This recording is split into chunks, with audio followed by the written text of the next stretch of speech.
that time of the year again. I have read 70 books in 2024 and these are the top 24 books of 2024. If you guys follow me, you know that I read various genres. So we have thrillers, we have romance, we have fantasy, historical fiction, literary fiction, all sorts of books. And these are the creme de la creme, the best ones that I read this year. Let's get into the video. I'm shooting this part after the video has ended, but I do have a heartfelt New Year message toward the end of the video. So I just want to say, if you do care, do watch it by the end of the video. Hey you guys, welcome back to the channel. I hope you're doing very nice. I'm sending a lot of hugs and positivity to all of you. Hi, if you're new, welcome to the channel. I really hope you enjoy the content, and if you do, please do consider subscribing. I just want to say that I have ranked these books, but at the same time my top 10 are not ranked because I was trying to rank them and they sort of all fall in the same place for me. Top 10 are all some of the best books that I've ever read, and it has been such a lovely experience to read these books. Starting with one of the most fun thrillers in 2024. I picked it up because I was sort of in a reading slump, and whenever I'm in a reading slump, I pick up books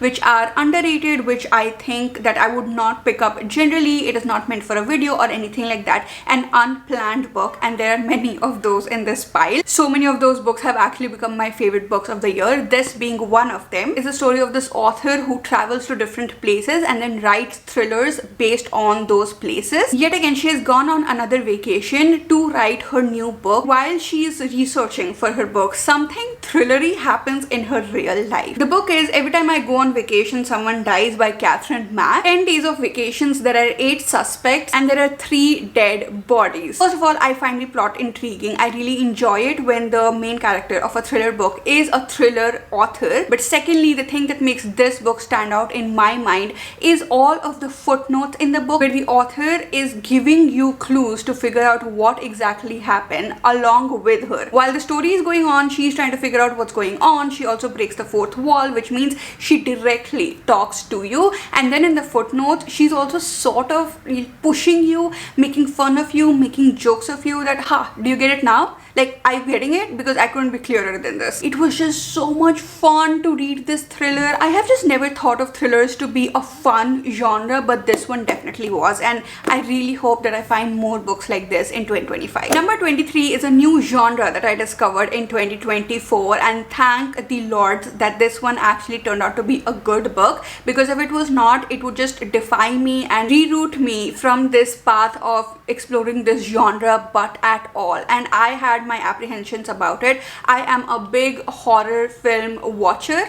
Is that a right word? But I do watch a lot of horror movies and I love jump scares. I just love being scared while watching horror movies. And I always thought to myself, how would a book get me scared if they don't have any sound effects, if they don't have any jump scare on the screen coming on? But this one actually managed to creep me out. The ending was so trippy. It does have an open ending, like you can interpret whatever you want to interpret, but that turned out to be awesome for me still, because I went on Reddit and I was looking at all of these threads about this book, and I just discovered more and more about how smartly this book is written, and I just really hope there is a part 2 of this book somehow. The book is We Used to Live Here by Marcus Cliver, which is the story of this couple who has found a house that is really cheap, and now they're going to renovate it because that's what they do, except that the family that used to live in this house comes to visit the house, and they're like, can we please see what the house is like? They shouldn't have let the family in. Once they let the family in, weird things start happening. It's eerie, it was atmospheric. There were points where I got so lost in the book that if some sound was happening around in the house, I was like, whoa, what's going on? Because I was totally in the book. I was not where I am sitting. I also read the book at night. I read it in the beginning of winters, and it was just the perfect atmosphere for me to read it. So everything aligned very perfectly for me to start with this book. And if you want to start with the horror genre and you are okay with open-ended questions and open-ended plot, then I think you will enjoy this book a lot. Number 22 is a literary fiction book. Main protagonist of this book, she is flawed, but at the same time you can't help but feel this warmth towards her, this need to hug her a little bit, because you can see how much she is struggling mentally apart from all of the struggles that she's actually facing in her life. And I am totally in love with this character, a character that I would hug, and that is a primary thing for me when I am reading. I really need good characters that I can either relate to, or I want to hug, or I want to laugh with them or cry with them. They should just feel like real people. And apart from that, it has also explored what happiness is like, and it has also tried to quantify happiness through equations and whatnot. And I think it is a very out of the box approach. It also taught me about angel man syndrome, which I did not know much about before. So basically it was a power packed book. Emotional depth, good characters, taught me things and made me think about things in a different angle too. What better can you ask for? The only reason I did not give it 5 stars when I read it was because it was a little difficult to read about happiness being quantified. But now that time has passed, I think about this book so fondly. It is definitely one of my most favorite books ever, and the book is Happiness Falls by Angie Kim. I only got this book because it's so nice to hold. I am obsessed with this cover, and I thought that it has a thrillery plot, but it turned out to be so much more. The plot of the book is that our main character's dad goes missing, and now she is just looking back at everything that happened, trying to understand if there was something that she could have done differently that would stop her dad from going missing. Mia is an overly analytical person. She overthinks everything to the T. The book is written in this retrospective perspective. You can see her ripping everything apart because she just wants her dad back, and that is so endearing, and it can be annoying sometimes. It also has footnotes informing you about so many things, but it's just really endearing to me. You know, I can totally relate with that, and I was just able to feel how she is feeling after missing her dad, and that just made me really emotional. Number 21 is yet again a book that I picked up because I I was actually in a slump at that time. I had been on a hiatus from reading for quite some time before I read this book. I was just so confused as to which book I want to read, and I read so many books and then dropped them in the middle before reading this book because I was reading those books for different vlogs. In that situation, I picked up this book out of absolutely nowhere, and yet again it became one of my most favorite books of 2024. It's a thick one, and I say that it sort of reads in a vlog style format where the writing style is not vlog like at all, but you're following the day-to-day life of these two characters, Johnny and Shannon, where Shannon does not feel safe in her own house, where Johnny is obsessed with his future and his rugby games because that is his future. You see their day-to-day life surrounding these things, and also the role that they play in each other's life after crossing paths with each other. The book is Binding 13 by Chloe Walsh. I picked it up even if it was a thick one, and it was totally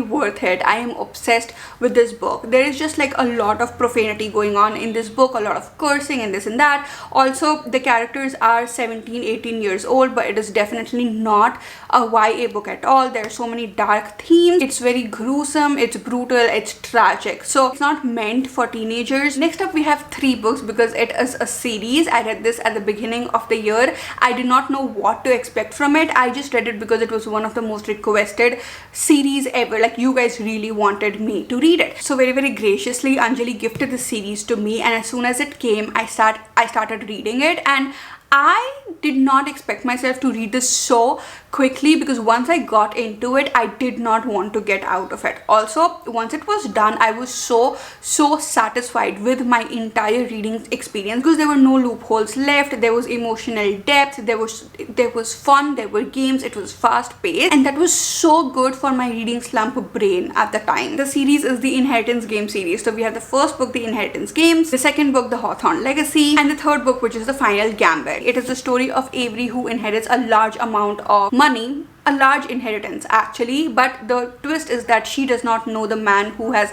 left everything for her, and the family who actually was going to get the inheritance is like, what's going on, bro? Like, why are you getting it? And then they go on this journey to figure out what exactly happens. It was unique, it was fun. If you like the movie Knives Out, you will enjoy this book a lot. An absolute banger. You guys know I have a soft spot for YA books. I just love reading stories of these young adults who are only now discovering some harsh truths of life, but also these beautiful things about life and experiencing them for the first time.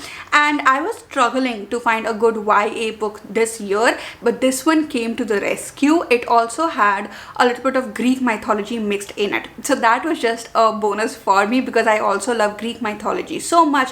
It's also a historical romance, so a YA book that is a historical romance that has Greek mythology mixed in it, I was like, it is an absolute gem of a book, and I really want to thank Destiny for this because I would not be reading this book if not for her. I have only seen her read this book. The book is Lovely War by Julie Berry. I am absolutely in love with the cover. I'm in love with this edition, and I actually paid a lot of money to get this edition of the book. I don't know how much it costs now, but I paid a lot of money because I was so desperate to read it, but it was totally worth it. It's a story of these two couples throughout the years during World War I and World War II, but the story is told by the Greek goddess Aphrodite, who is the goddess of love, and you also get the perspective of different gods here and there, different Greek gods. And I knew a lot about Greek gods before getting into this because I have read more books before, but if you don't know anything, then also it's not a hard read. It's not like you need to know things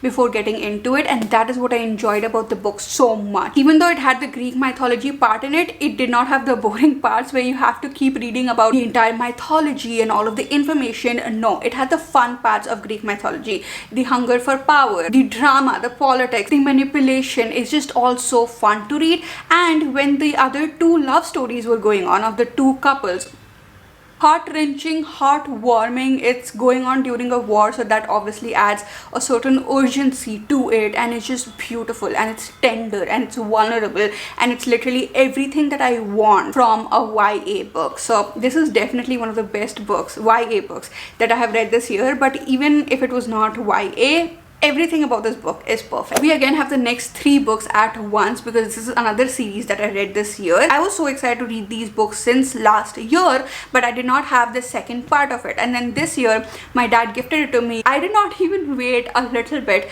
before dropping everything else and starting this series. My motivation to read this series was that it was very popular when I was a teenager. I did not know anything about the story at all. I just knew that it was so popular when I was a teenager. I also knew that my brother is obsessed with this series, and my brother has very good reading taste, especially when it comes to fantasy or dystopian books. Safe to say that it did hit the right spots, and I am totally obsessed with it. I just remembered somebody commenting on my last video that if they took a shot every time I said obsessed, they would be drunk. Yeah, I'm doing that again. The series is the Hunger Games trilogy. First book we have the Hunger Games, Catching Fire, Mockingjay. I gave these books different star ratings, but overall it's a 5-star, 6-star read for me. It's the story of Katniss, who enters the Hunger Games because of a few reasons, and the Hunger Games is this games that takes place in this dystopian world where you have to kill everybody else in order to survive. I also saw so much that is actually applicable in our real world right now, especially when it comes to capitalism and whatnot, and I was shocked that it was actually directed towards teenagers because there's so much that even if you're an adult you can take from this book. You can read between the lines and take from this book, and the writing is so powerful. It was insanely simple, the writing style. That is what made it so powerful. No decoration, no beating around the bush. This is the truth of the matter, and here, face it. All of that along with the thrill of the game, literally the best characters ever, along with emotional depth. It is a banger of a series, and even if you're a beginner you can read it. It's shining like crazy right now, but even if you're a beginner you can read this series, and I'm telling you, you will love it. Next is a book that I recently read in December itself when I went to Mumbai, and this is another one of those most requested books, but I was just waiting for the appropriate time for me to read it. I don't want to force myself to get into it, and now that I was going to Mumbai and it had the sea, I thought this is the perfect book to take with me. It just happened like that, and I'm so happy it did, because yes, it made it to the top 24 books of 2024 because of how me this book is. Like, I made this video called the Anchal Rani reading list some time back, and it had all of the books that whether I gave them 3 stars, 4 stars, 5 stars, 6 stars, it does not matter. The point is that those books are very me. If I wanted people to remember me by a book, it would be those books, and this book is one of those books. This book is so me. It talks about everything that I feel, that I stand for, that I want to experience in my own life. It's just that the book is fictional, which is sad, but the learnings and the takeaways that you take away from the book, they are totally applicable in the real world too. The book is The House in the Cerulean Sea by T.J. Klune. I'm so obsessed with this book. I think about these characters so much. It is a story of Linus Baker, who is trying to do good in his job. He goes every day, he does what is expected of him, he's very good at his job, and he does not cross any lines, he does not step on any toes. But he does have a dream, a picture on his desk of this sea, and he always thinks, should he dare to dream? And then he's like, no, my life is fine as it is. And he's lonely, and he keeps some thoughts that would offend people to himself. You know, he's that kind of a man, except that he gets assigned this task where he actually may get to live his dream if he dares to dream, if he dares to do it for himself. This is all I'm going to tell you, not more than that, because I want you to be surprised once you get into it. Though it does have fantasy elements in it, which makes the book very whimsical, very cozy. I love the characters so much, and if you just ever feel like, you know, the real world is getting too much, you know, it's too negative, and you want to escape into a world where you would want to live, where there is negativity but there's also so much positivity and hope, then I think this is the perfect book ever, and I am absolutely obsessed with this. It has a found family trope, which again I'm obsessed with, and it just has everything that makes my heart flutter. It makes my heart warm. It's what I want the world to look like, and it's the kind of world I dream about at all times. So not the fantastical creatures in the book, but yes, the way people behave. There's another character in the book who just says so many things that hit the right spot for me, that I feel like a lot of people need to know. And also Linus Baker, who is this day-to-day man, an average man, how he's not really average, and how if he dares to dream, there is so much there for him to live. I always thought that fantasy books are about this fantasy land where things that happen in the real world do not matter. That is one of the reasons why I did not read fantasy books earlier, because I was just like, how will I relate to the characters? I don't know how I will feel emotional about things that do not even exist in the real world. But I think this is one of the first books that has shifted my perspective into thinking that fantasy books can actually get very, very close to real life. After that, I read Hunger Games. After that, I read another book that I'll talk about. So many other fantasy books. And I have realized that fantasy books are not just fantastical. They have so many real world elements in it, and they are done in a beautiful way where you want to read about it. It has made me want to research more things, know about more things, know about more concepts. This is the first book that made me feel like that. It's a story of this woman who actually wants to be in the literary world, but she's not allowed to be because women do not go into the literary world. So she is now an architecture student. Her self-esteem is so bad because of the people around her, her own mother, the way she talks to her, which really pissed me off when I was reading the book. And then she gets this project where she has to go to the house of her favorite author to redesign that house, to rescue that house. And now she's like, even if she cannot be in the literary world, at least she can visit the house of her favorite author. She goes over there only to uncover so many more secrets that she did not expect. All of this set with the backdrop of this gothic fantasy world. There's rain, it's dingy, it's wet. That's the sort of feeling you get when you're reading it. There's also a very like 2% subplot of rivals to lovers romance going on, and that guy also is so adorable. And the book is A Study in Drowning by Ava Reed. I was just so enamored by how the author was able to talk about how women are not allowed in certain fields, or they are not even respected in certain fields simply because they are women. How our older generations, even if they don't want to, because they don't know better, sometimes don't let you progress because of reasons that don't matter. How meeting your heroes may not be the best thing for you. How rivals are not always rivals, and even though you may judge them when you meet them first time, they can be different people. There's just so much underlying message in this book which you don't necessarily have to think about when you're reading it, but I did think about it, and it was a beautiful experience for me. Apart from that, obviously it is a beautiful fantastical story. I read it on a cold winter night, and I suggest you do the same. I actually cannot wait to read more Ava Reed books. Next is another one of the books that made me realize just how real fantasy worlds can get, especially the writing style and the author who's writing it. It matters so much, and the research that goes into it matters so much. This one is the story of this girl Rin, who does not want to get married, and so she studies very hard to get into school, except that when she goes to school, things are not what she expected it would be. This is literally the first 50 pages of the book. There's just so much more that happens in the book. The characters are so strong, and the writing style is so bold, and you will know why, because the book is Poppy War by R.F. Kwang. R.F. Kwang's writing is one of the boldest writings that I have read. The woman does not beat around the bush.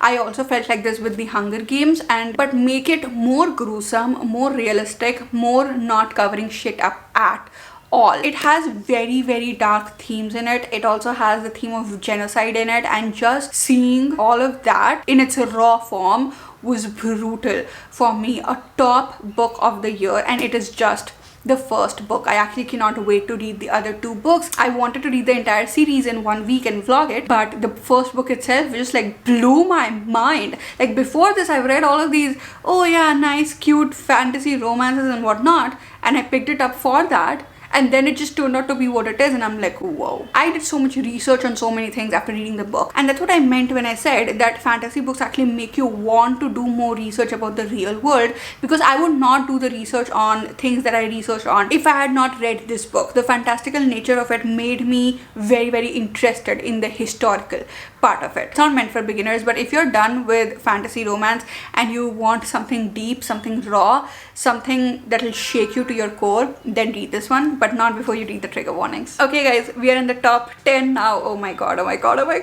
Number 10 is by the author that I found only this year, and she has now become my most favorite author ever. I cannot wait for her new books to come out, and that is the best feeling ever. The only feeling that is better than finding out your favorite book is to find out a new favorite author, because you can read all of their books, and that is precisely what I did this year. This is the story of Daphne, who has this luxurious, extravagant life. She's doing very well for herself, but on her birthday she has nothing to do except talk to her houseplants and stalk people, her neighbors, on the internet. And that is when she realizes, I need to get out of my comfort zone and make some new friends. And we see her journey. But as you move forward in the book, there are so many more characters, there are multiple POVs, and how these different characters are going through different problems in their life and how they come together, what happens when they come together. The book is How to Age Disgracefully by Claire Pooley. Oh my god, I want to age disgracefully now, especially at the point in life I was at that time. Like when I read the book, I was like, I am 25 years old. Why do I not have this perspective towards life like Daphne? These old people, they have a more fresh perspective towards life, that there is so much to be lived, there's so much to be explored, there's just so much that can happen to you. You have to go out and make it happen, than me, who is a 25-year-old, because I'm like, oh yeah, I'm all good and this is it, like this is what life is. No. And that is how the characters of Claire Pooley have inspired me, especially Daphne. This has made to the list and not the other books, because this one I think had the most emotional depth to it. It was raw, there was no sugarcoating things, the pulsating emotions just like waiting to burst out. It also made me cry towards the end, so it was a banger of a book, and I am obsessed with it. Obsessed. Number 9 is a historical fiction and another author that I discovered this year, and I am so happy that I did, because you'll find another book by her only in this pile itself. Can you believe that? Like 2 books by the same author. This is the story of Elsa, who wants to be a brave woman, and that's how the book starts. And then you just follow her entire life journey, and it is a beautiful, heartbreaking, vulnerable, tender but powerful journey. And I have not experienced this sort of writing style ever. 60 pages in, and I was so gut-wrenched and I was scared to read ahead. Oh my god, what an experience it was. Like, it is definitely one of those experiences which I would want to live again. Like, if my memory was wiped, this is what I would want to do. This is the book that I would want to read. I am so obsessed with Elsa. I am so obsessed with this writing style and the storyline and the ending and everything. The book is The Four Winds by Kristen Hanna. The pacing of the book is slow, and I realized that that is precisely what I love about this book, because I also read The Nightingale by her, and for me the pacing was a little faster than I would want it. Sometimes I want to read so that I can be present in the moment, so I can slow down, because content otherwise, like on media, social media or Netflix or whatever, it's so easy to consume that content that you consume so much of it at a crazy rate. It is so fast, which is why I like books sometimes, because I don't want to consume content at a faster rate. That is what happened with this book. It was slow, it made me slow. I did read it within a day. Actually, I don't remember. And then I cried so much. So I did consume it pretty fast, but the pacing was so slow that it made my brain slow down. Number 8 is a thriller. A thriller made it to number 8, and I am so glad about it, because this year was full of thrillers which I enjoyed so much, like number 24, but the ending was not satisfying enough. This one did it for me. The ending was the most satisfying thing that I've ever read in my entire life. It is also the most disgusting thing that I've ever read in my life. Like, literally, I have not read any other book except Lisa Jewell books that are this, no, actually also Gillian Flynn books that are this disgusting, but it was so masterfully crafted and so well done. And now, like, spoiler alert, I have actually read another book by the same author already, but I'm counting it as a 2025 read, so you guys will see it in 2025 because the book is not released yet. The book is I Know Who You Are by Alice Feeney. It is a story of this woman who has a fight with her husband, and she goes back home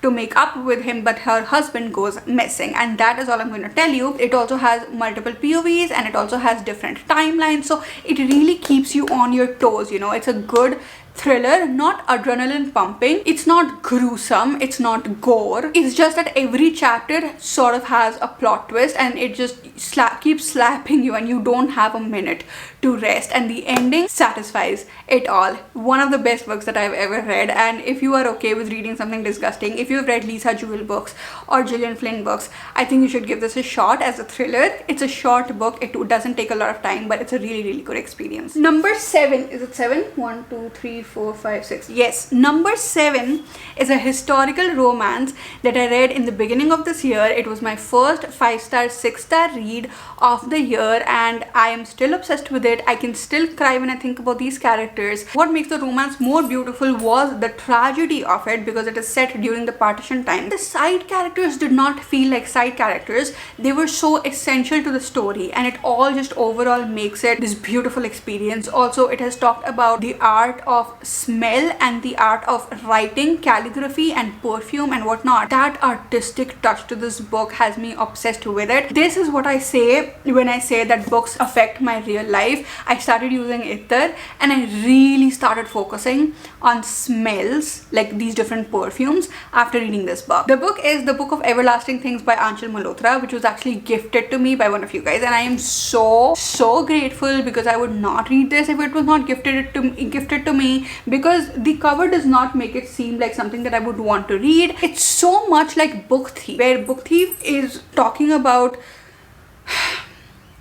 the Second World War so heavily, but it's not about the Second World War. That is just the backdrop. It's about what happens with the characters. Also, the family aspect is also there in this book, just like Book Thief. So especially if you enjoyed Book Thief, which was my top book of last year, you will enjoy this book a lot. And it's just that the setting is during the partition. If you want a historical romance, if you love tragedy, and if you want to cry your eyes out, you want a beautiful experience, this is your book. Number 6 is a romance which is the best romance that I read this year, and it is a story of this woman who inherits a house from her aunt, but the twist is that the house can travel back in time. It's a magical house, 7 years back and forth, and that is how she finds the love of her life. The book is The 7-Year Slip by Ashley Poston. Look at those annotations, they speak for themselves.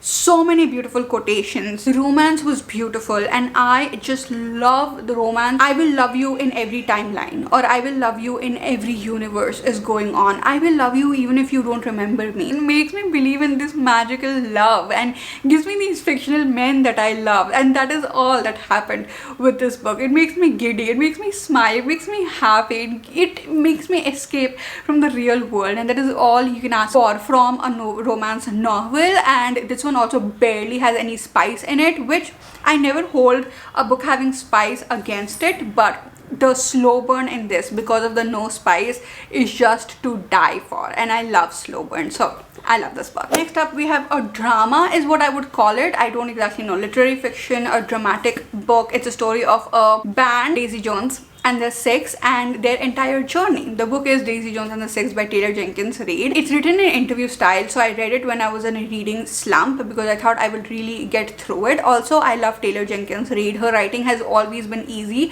for me to get through. It was so real that I felt like Daisy Jones and the Six was actually a real band. And then I also watched the series and the songs. I actually started listening to those songs like my favorite band has made those songs. It's heartbreaking. Obviously, like, you can see the pattern now. I love emotional, gut-wrenching books, and that is what this book was. I am obsessed with the characters of this book too, and even if you're a beginner, you can definitely read it. There is a huge chance that this can go so wrong for so many people, because that is a thing with Taylor Jenkins books, all of them, because she writes about these characters that are famous, that are rich, that are privileged, but then she shows the dark side. I find that very, very interesting. Like, I don't watch reality TV. This is my reality TV. You may find it annoying, so it may go wrong and you may be like, oh my god, these people are so rich but snotty, like what are you whining about, things like that. And there are so many decisions that these characters take that are absolutely wrong. Like, you are like, what are you doing? You do not do that.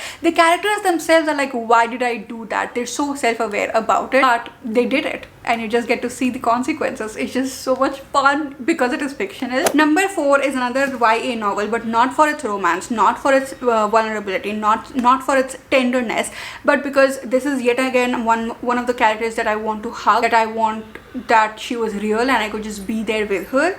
And then I see people being there with her, and I have seen her spiral down and I am seeing her spiral up, and you just, you know, they just become real to you. The book is How It Feels to Float by Helena Fox. It talks about very, very dark, deep subject, so please do read the trigger warning before you read the book. It's a story of Biz, who has lost her father, and now she can still see him and she can still talk to him. Not really, but she can. And there is this one day where she can't anymore, and that is the beginning of her spiral down. It's also inspired by Sylvia Plath's Bell Jar. So if you have read Bell Jar, you know what you can expect from the book, just in a YA format. But on the other hand, what Bell Jar does not have is the characters that are there for her. These little moments that are beautiful, and the artistic writing style, the way it has beautified pain, it has made pain art. I just sometimes think that artists process pain through art, and you can see their pain through their art, and I love to see that. And not to say that the author herself is going through things, but the way she has written this book just made me feel like I am watching, like I'm seeing a painting, or I'm listening to music where the artist has gone through something and this art has come out of it. This is the product, and especially because of the way this book ends, it does not leave me hopeless. Number 3, we have one of the best books ever in the whole world, The Lantern of Lost Memories by Sanaka Hiragi, translated by Jessie Kirkwood.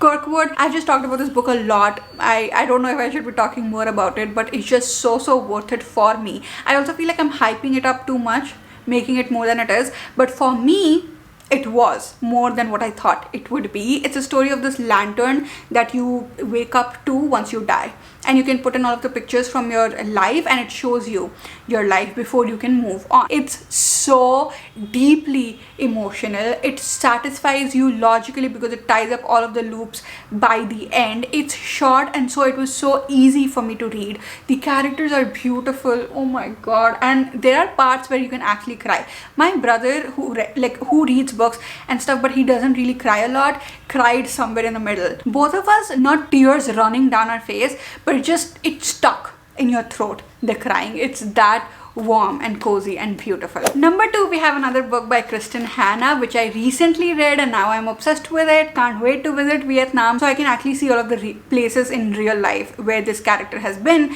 This is the story of Frankie, who went to the Vietnam War to make her parents proud. The book is The Women by Kristen Hanna, and it mostly talks about Frankie's experience during the war, after the war, about the war, all of those things, but it also talks heavily about the experience of women during the war. The reason these books, this one, Four Winds, The Nightingale, any book by Kristen Hanna becomes such a beautiful experience, especially her historical fiction, is because it is based on real things like real life events. There is actually a picture of a statue, a memorial in the end of women during the Vietnam War. That makes the whole thing so real, and that being real makes it so impactful. I cried my eyes out. The spiral down of the main character, oh my god. And every single time people were like, there were no women in Vietnam, there were no women in Vietnam, I was bursting with flames in my body out of anger. It was just such an intense emotional experience. Highly recommend this book. And then we have number 1. Honestly speaking, there are so many books in this pile which objectively I would be like, this is to be number 1, which is why I said that my top 10 are not ranked, they're all number 1. But I just can't stop thinking about this book and how I felt when I was reading it, because I read books like The Women and Four Winds and Daisy Jones and the Six, and even if I'm reading genres that help me escape, I read romance, I read thrillers. They're adrenaline pumping or they're beautiful. I rarely get magical experiences from books. I have read fantasy books and still I don't get that magical experience from a book where you're just like flying among stardust and whatnot. And that is how this book made me feel. It also is a book about books that obviously makes the book so much more better for me, and the characters are just beautiful. There are concepts in this book that I am obsessed with, which I have mentioned in this video, so you need to know which those concepts are. I am not going to tell you because I don't want to spoil the book for you, but that is how this book has made me feel, which is why it is number 1. Even if objectively maybe there are better books within this pile that I have read, but just the way this book made me feel, I crave that feeling so much from books, and I can't wait to read more books like this. The book is The Book of Doors by Gareth Brown, where if you have the Book of Doors, any door is every door. You can travel wherever you want, and our main character gets this book, except that there are so many other people looking for this book because of its qualities. And it's a fantasy book, but it also has this thriller aspect to it because of these people chasing this book. If you ever think why do people read books, it's because of books like these, because of how they make you feel. It's just out of the world. It's magical, it's beautiful, it's unexplainable. I love it so much. So if you're a non-reader watching this video and somehow made it towards till this part of the video and you're wondering why I'm obsessing over all of these books like crazy, read this book and see how it feels for yourself. With that, we come towards the end of the video. Those were all of my favorite books of 2024. I am sorry the lighting was horrible. I have waited days to make this video so the lighting would be good. Okay, but this is what it is. This is what we're getting. I cannot wait to read new books in 2025. I have read a couple of books already in 2024, like in December, which I am counting as like January reads, like 2025 reads for myself, and they have been some really beautiful reads. So now I can't wait to start off the year with new books, new experiences. I have new reading goals. I can't wait to read according to those goals because I love my reading goals, and I can't wait to recommend so many more amazing books to you guys. This is probably the last video of 2024, so I am going to get a little bit sappy. I just want to say, you guys, I love you so much from the bottom of my heart. Okay, the only way for me to express it has been to recommend the best books to you guys, so you don't waste your money, so you don't waste your time, and hopefully get a good book recommendation. But apart from that, life that I live, the job that I have, everything that I get to do on a regular basis, everything that I experienced this year and years before, everything is possible because you guys are here with me. You have no idea how much that means to me, especially given that I did not have a lot of friends even when I was a kid or even now, and I have always looked for a community that is thriving, that is healthy, and talks about books and talks about things that lift us up, a good, healthy, warm place. I want to create that ball on the internet, and you guys are helping me do that. You guys are a part of it, and I am so grateful for it. This is the most meaningful thing that I do in my life, and I get to do it every day because of you guys. And the only way I know how I can show my gratitude is by reading books that you want me to read sometimes and telling you if it is worth it or not. I try to interact with you as much as possible, and I can just recommend the best books to you guys. So that is what I'm going to do in 2025 too. I am just so grateful for everything that you did for me in 2024, and I love you guys so much. Happy New Year, you guys. I love you. Bye bye.